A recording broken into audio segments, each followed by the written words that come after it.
Good morning. It is the 21st of November and I'm about to do my first real harvest of carrots and beets. So I've got to go through these carrots and kind of sort through and figure out which ones are ready,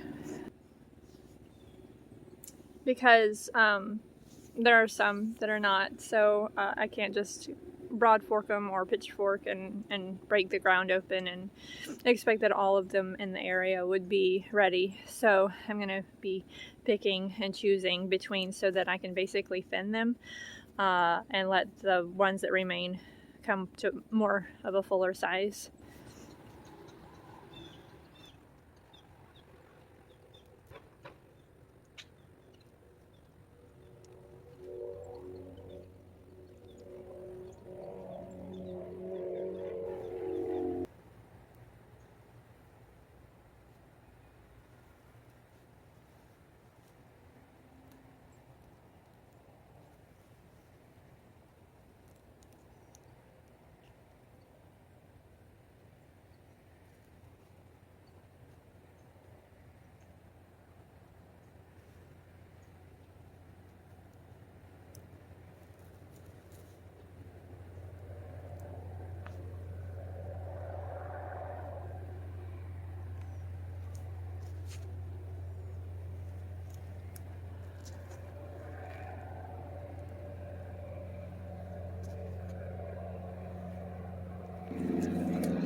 I must say, these are some beautiful vegetables.